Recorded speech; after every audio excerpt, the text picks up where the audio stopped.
दोस्तों, जाने अनजाने में हम कुछ ऐसी गलतियां कर देते हैं जिसका पछतावा हमें बाद में होता है। हमें जब अपनी गलती का एहसास होता है तब बहुत देर हो जाती है।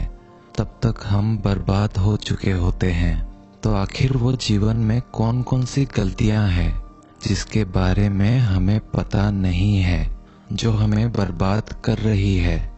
आइए आज इस कहानी में यही बात करते हैं कि इंसान की कौन कौन सी गलतियां हैं जो उन्हें बर्बाद कर देती है। अपनी बर्बादी के कारण अगर हम पता कर ले तो हमारा जीवन सुखमय बन सकता है। बहुत समय पहले की बात है। एक नगर में एक धनी सेठ रहा करता था। उस सेठ के पास सभी तरह की सुख सुविधाएं थी, लेकिन उसकी कोई संतान नहीं थी। संतान के दुख में वो हमेशा चिंतित रहता था। फिर एक दिन उसे पता चलता है कि उसकी पत्नी गर्भवती है। वो बहुत प्रसन्न हो जाता है। फिर उसने अपनी पत्नी का खूब ख्याल रखा। ऐसे में एक दिन उसके घर पर एक पुत्र का जन्म होता है। सेठ पुत्र के जन्म पर बहुत ही प्रसन्न था। उसने पूरे नगर में मिठाई बंटवाई और उसके खुशी का कोई ठिकाना न था। देखते ही देखते उसका पुत्र बड़ा हो गया और सेठ ने अपने पुत्र को गुरुकुल भेजने का निर्णय किया ताकि वो पढ़ लिख कर एक विद्वान बन सके। अभी उसके पुत्र की उम्र ज़्यादा नहीं हुई थी, लेकिन उसने छोटी ही उम्र में अपने पुत्र को गुरुकुल भेज दिया। गुरुकुल में वो बालक अच्छे से शिक्षा ग्रहण करता, अपने गुरु की सभी आज्ञाओं का पालन करता। ऐसे में वो बालक वहाँ का सबसे होनहार विद्यार्थी बन गया। गुरुकुल में उस बालक ने सारे वेद पुराण और शास्त्रों का अध्ययन किया और बहुत बड़ा विद्वान बन गया। गुरु भी उस बालक से बहुत ही प्रसन्न थे कि उसने छोटी ही उम्र में सारा ज्ञान अर्जित कर लिया। लेकिन वो कहते हैं ना, समय कब बदल जाए किसी को पता नहीं रहता है। ऐसे ही एक दिन किसी प्राकृतिक आपदा के वजह से उसके माता पिता की मृत्यु हो गई। और जब उसके माता पिता की मृत्यु हुई तब तक उस बालक की शिक्षा पूर्ण नहीं हुई थी। और जब उस बालक ने इस खबर को सुना कि उसके माता पिता इस दुनिया में नहीं रहे और उनका सब कुछ बर्बाद हो चुका है, तो उस बालक का इस सांसारिक मोह माया से मन उठ गया। उसके बाद उस बालक ने निश्चय किया कि वो गुरुकुल से शिक्षा पूर्ण करने के बाद अपना संपूर्ण जीवन लोगों की भलाई में व्यतीत कर देगा। और जब उस बालक की शिक्षा पूर्ण हो गई, उसके बाद वो बालक सन्यासी बन गया और वह सांसारिक वस्तुओं से दूर हिमालय की जंगल में चला गया। वन में जाकर उसने लंबे समय तक तपस्या की। तपस्या पूर्ण करने के बाद उस सन्यासी ने लोगों को शिक्षा देना प्रारंभ कर दिया। समय के साथ साथ उस सन्यासी की चर्चा चारों तरफ होने लगी और दूर दूर से लोग उसके पास शिक्षा ग्रहण करने आने लगे। और बहुत से लोग उसके पास अपनी समस्याओं का समाधान खोजने के लिए भी आने लगे। सन्यासी सभी लोगों की समस्याएं बड़ी आसानी से सुलझा देता, जिस वजह से वो पूरे राज्य में मशहूर हो गया था। लेकिन जिस नगर में वो रहता था, उस नगर का राजा एक क्रूर व्यक्ति था। जब राजा को उस सन्यासी के बारे में पता चला तो उस राजा ने उससे मिलने का निश्चय किया। अगली सुबह राजा अपने महल से निकलकर उस सन्यासी से मिलने के लिए निकल गया और फिर सन्यासी के कुटिया के बाहर पहुंच गया। वहां पहुंचकर जब राजा ने उस सन्यासी को देखा, तब राजा उस सन्यासी को देखता ही रह गया। उसके चेहरे पर एक अलग ही तेज था। जब वो उस सन्यासी के पास पहुंचा तब राजा को अपार शांति का अनुभव हुआ। उस राजा ने सन्यासी को प्रणाम किया और उनके पास ही बैठ गया और उनसे वार्तालाप करने लगा। वो राजा पहली ही मुलाकात में उस सन्यासी के व्यक्तित्व से इतना प्रभावित हुआ कि उसने उसी समय से अच्छाई की राह पर चलने की ठान ली और मन ही मन सोचने लगा कि इतनी छोटी सी मुलाकात में ये सन्यासी मुझे इतना बदल सकता है, तो अगर ये हमेशा मेरे साथ ही रहने लगे तो मेरी तो जिंदगी ही बदल जाएगी।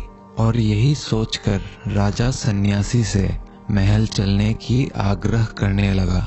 राजा का आग्रह सुनकर सन्यासी मना नहीं कर पाया और वह राजमहल चलने को तैयार हो गए।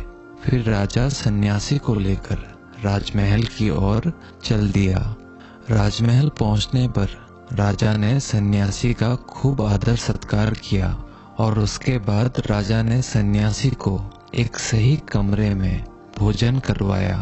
भोजन के बाद सन्यासी ने राजा को धन्यवाद कहा और राजा से जाने की अनुमति मांगी। ये सुनकर राजा ने कहा कि आप हमारे बगीचे में जब तक चाहे रह सकते हैं। आपको यहाँ पर किसी भी प्रकार की असुविधा नहीं होगी और आप यहाँ रहेंगे तो हमारे प्रजा को भी अच्छा लगेगा और हमें भी अच्छा लगेगा। ये सुनकर सन्यासी ने राजा का प्रस्ताव स्वीकार कर लिया। उसके बाद राजा ने सेवकों से कहा कि सन्यासी महाराज के लिए बगीचे में रहने का, खाने का, वस्त्र इत्यादि का प्रबंध किया जाए। राजा की आज्ञा के अनुसार सेवकों ने एक सुंदर कुटिया का निर्माण कर दिया। उसके बाद वह सन्यासी उसी कुटिया में रहने लगे। सन्यासी को उस कुटिया में रहते रहते कई साल बीत गए और इस दौरान राजा ने उनकी खूब सेवा की। एक बार एक आवश्यक काम के वजह से राजा और रानी को दूसरे राज्य में जाना पड़ा। इसीलिए उन्होंने एक सेवादार को सन्यासी की सेवा में नियुक्त कर दिया। पर वो सेवादार राजा के जाने के बाद बीमार पड़ गया और अपने घर चला गया और कभी लौटकर वापस नहीं आया। ऐसे में राजा जब वापस आया तो सन्यासी क्रोध के मारे उस राजा को बहुत कुछ सुनाया और राजा से कहा कि हे राजन, जो जिम्मेदारी तुम पूरा नहीं कर सकते तो उसे उठाते ही क्यों हो। तब राजा ने सन्यासी से क्षमा मांगते हुए कहा, हे गुरुदेव, यदि मुझसे कोई भूल हो गई हो तो उसके लिए मैं आपसे क्षमा मांगता हूँ। मुझे क्षमा कर दीजिए और आप अपना क्रोध शांत कीजिए और कृपा करके बताइए कि आपको क्या कष्ट हुआ है। ये सुनकर उस सन्यासी ने कहा कि तुम्हारे जाने के बाद मुझे यहाँ पर किसी ने भोजन नहीं दिया और मैं बहुत दिनों तक भूखा ही रहा। मुझे यहाँ पर आकर किसी ने पूछा तक नहीं कि मैं किस हाल में हूँ।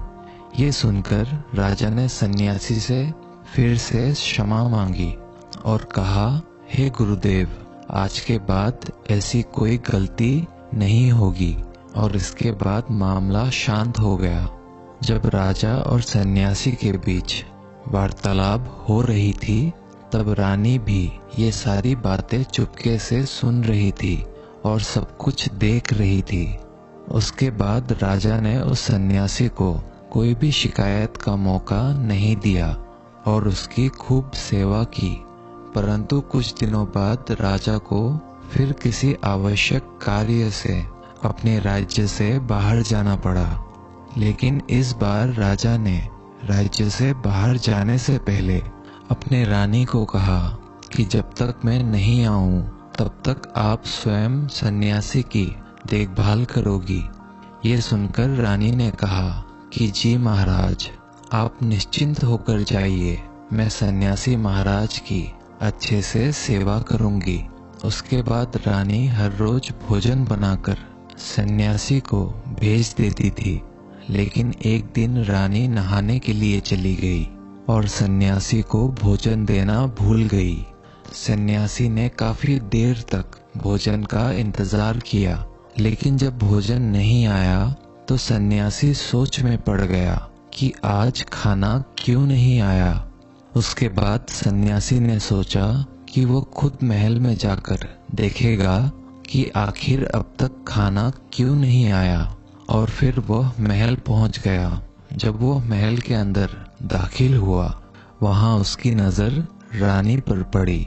रानी के लंबे लंबे घने काले केश जो कि उसके कमर पर लहरा रही थी, उसकी कजरारी आंखें जो देखने मात्र से किसी को भी घायल कर दे, उसकी हिरनी जैसी चाल।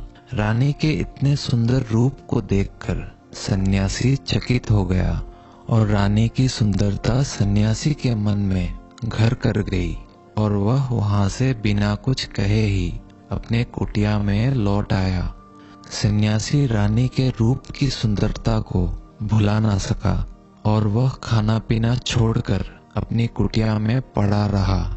सन्यासी अपने विचारों के चलते कई दिनों तक कुछ नहीं खाया, जिस वजह से वो बहुत कमजोर हो गया। फिर कुछ समय बाद राजा वापस लौटे और जब उन्हें सन्यासी की हालत का पता चला तो वो सीधे सन्यासी से मिलने उनके कुटिया के पास पहुंच गए और बोले कि हे गुरुदेव, क्या बात है, आपको क्या हो गया है और आप इतने कमजोर कैसे हो गए?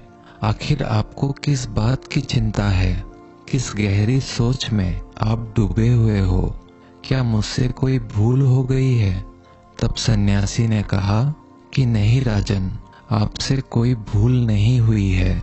यह सुनकर राजा ने कहा, तो फिर आखिर क्या बात है? आप मुझे बताइए, मैं आपकी परेशानी जरूर हल करूंगा। ये सुनकर सन्यासी ने राजा से कहा कि हे राजन, मैं आपके रानी की अद्भुत सुंदरता को देखकर उनके विचारों में खो गया हूँ और अब मैं रानी के बिना जिंदा भी नहीं रह सकता। ये बातें सुनकर राजा हैरान रह गया और कुछ देर सोचने के बाद राजा ने उस सन्यासी से कहा, मैं आपको रानी दे दूंगा। यह बात सुनते ही सन्यासी बहुत प्रसन्न हो गया। फिर राजा सन्यासी को लेकर महल चले गए और जब राजा सन्यासी को लेकर महल पहुंचे, उस दिन रानी ने सबसे सुंदर वस्त्र पहनी हुई थी। फिर राजा रानी के पास पहुंचे और रानी से कहा कि आपको इस सन्यासी की मदद करनी चाहिए। ये बहुत कमजोर पड़ गए हैं और मैं नहीं चाहता कि किसी ज्ञानी पुरुष की हत्या का कलंक मेरे सर पर लगे। उसके बाद राजा ने रानी से पूछा कि क्या आप इस कलंक को अपने सर लेना चाहेंगी? राजा की यह बात सुनकर रानी ने राजा से पूछा कि आखिर इस सन्यासी के दुख का कारण क्या है? तब राजा ने रानी से कहा कि सन्यासी आपके अद्भुत सुंदरता से दीवाने हो गए हैं। राजा की यह बात सुनकर रानी ने कहा, राजन, आप चिंता ना करें, अब आप सब कुछ मेरे ऊपर छोड़ दीजिए। मुझे पता है कि मुझे अब क्या करना है। उससे आपके ऊपर ना तो सन्यासी के हत्या का पाप लगेगा और ना ही उससे मेरी पवित्रता का नाश होगा। रानी की यह बात सुनकर राजा ने रानी को सन्यासी को सौंप दिया। उसके बाद सन्यासी रानी को लेकर कुटिया में पहुंचे। कुटिया के अंदर दाखिल होकर रानी ने सन्यासी से कहा कि हमें रहने के लिए घर चाहिए, हम इस झोपड़ी में नहीं रह सकते।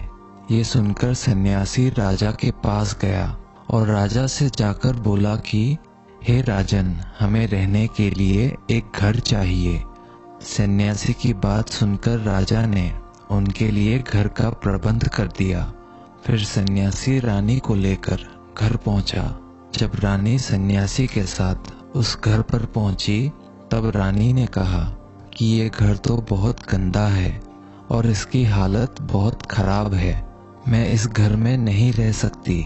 ये सुनकर फिर से वो सन्यासी राजा के पास गया और राजा के पास जाकर बोला, हे राजन, आपने जो हमें घर दिया है उस घर की हालत बहुत खराब है सन्यासी की बात सुनकर राजा ने घर की हालत ठीक करवा दी।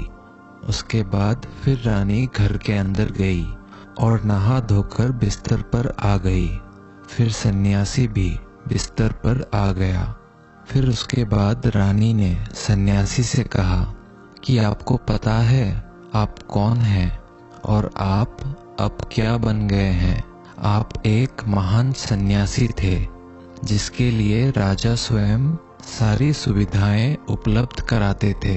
ऐसा सन्यासी जिसके पास लोग दूर दूर से ज्ञान ग्रहण करने के लिए आते थे, जो लोगों को सत्य की राह दिखाया करते थे, जो लोगों की समस्याओं का समाधान करते थे, जिनको सभी लोग सर्वश्रेष्ठ गुरु मानने लगे थे, जिनकी लोग भगवान के रूप में भी पूजा किया करते थे।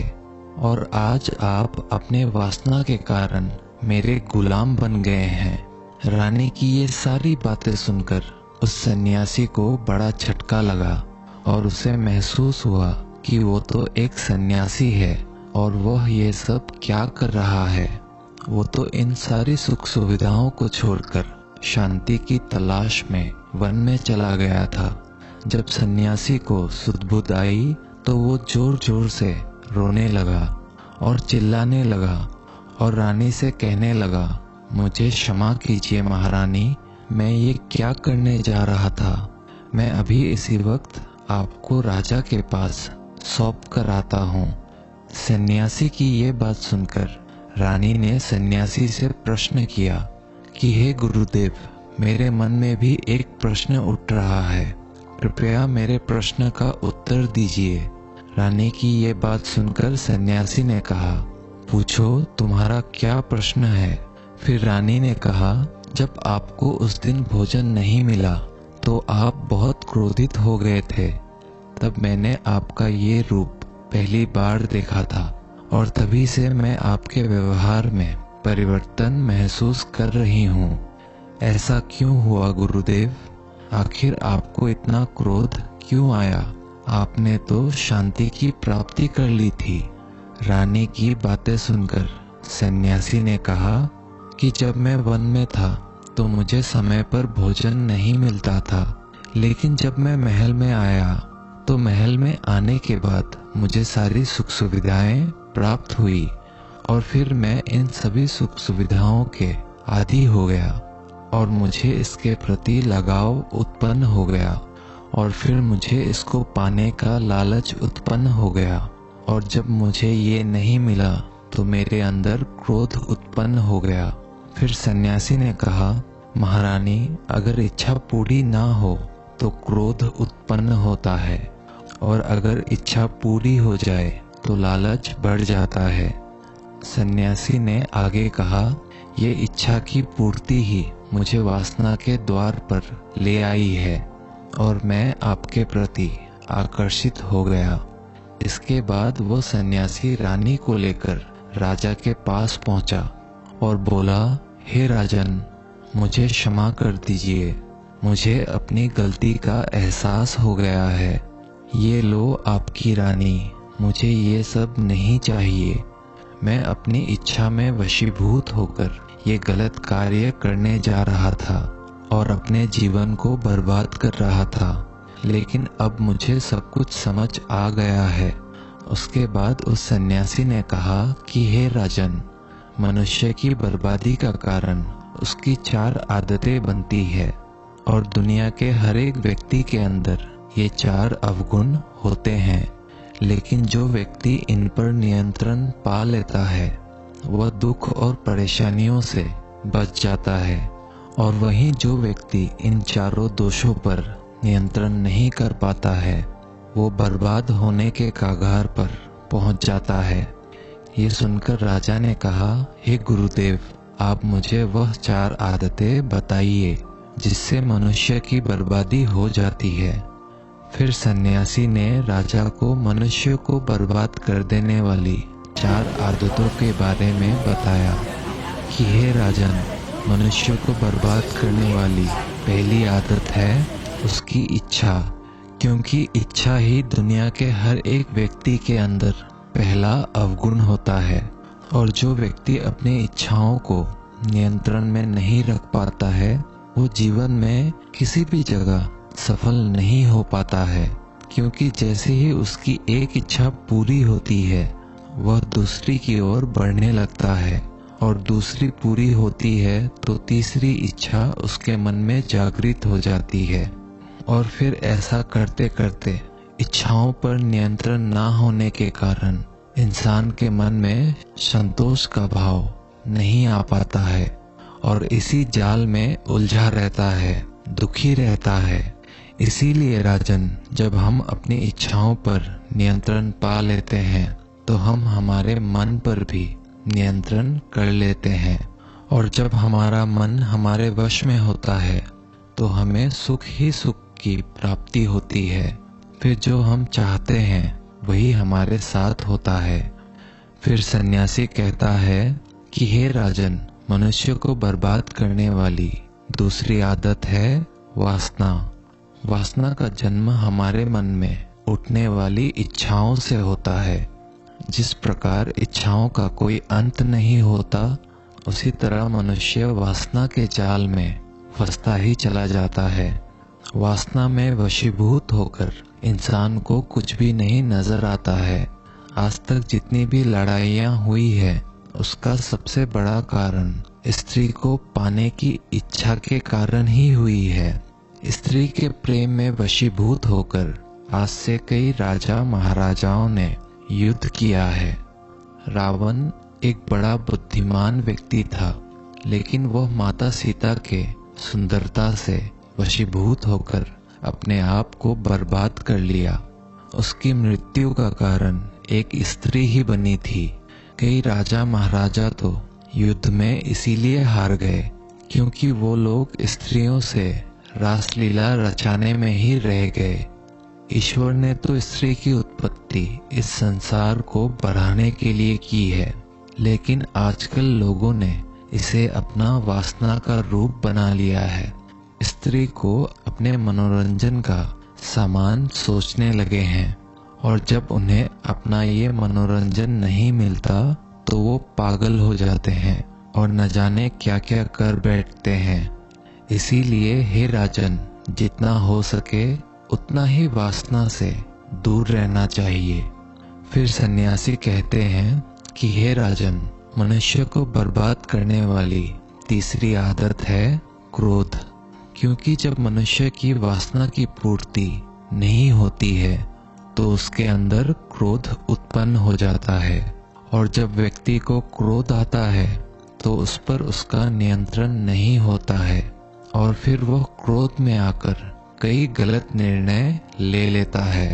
क्रोध में व्यक्ति दूसरों को भला बुरा कह देता है, गालियां भी निकाल देता है, और जब उनका क्रोध शांत होता है तो उन्हें अपनी गलतियों का एहसास होता है, लेकिन तब तक तो सब कुछ बर्बाद हो चुका होता है। क्रोध के कारण मनुष्य के कई बने बनाए काम बिगड़ जाते हैं। जब मनुष्य के अंदर क्रोध उत्पन्न होता है तो वो अंदर से बहुत कमजोर हो जाता है, और एक कमजोर मनुष्य जीवन में कुछ नहीं कर सकता है, उसे कभी भी सफलता नहीं मिलती है। फिर सन्यासी कहता है, हे राजन, मनुष्य को बर्बाद करने वाली चौथी आदत है लालच। हे राजन, लालच का फल सदैव ही बुरा होता है। लालच में पड़कर हम बहुत लोगों का बुरा कर देते हैं। हर मनुष्य के जीवन में ऐसे अवसर अवश्य आते हैं जब वो लालच कर बैठता है, और अधिक पाने की लालसा में वो कुछ ऐसा कर जाता है जिससे जो उसके पास था वो भी वो खो देता है। क्योंकि जैसे ही व्यक्ति की एक इच्छा पूरी होती है उसका लालच भी बढ़ जाता है, और उसके मन में और कई सारे आकांक्षाएं जन्म लेने लगती है। जो व्यक्ति अपने जीवन में लालच करता है वो कामयाबी से भी धीरे धीरे दूर हो जाता है। अगर हम समय रहते ही अपने लालच को त्याग दें और उसके फेरे में ना पड़े तो हम एक सफल व्यक्ति अवश्य बन सकते हैं। फिर अंत में सन्यासी कहता है कि हे राजन, अगर मनुष्य इन 4 आदतों को छोड़ देता है तो उसे जीवन में सफल होने से कोई नहीं रोक सकता है। मैं एक सन्यासी होकर भी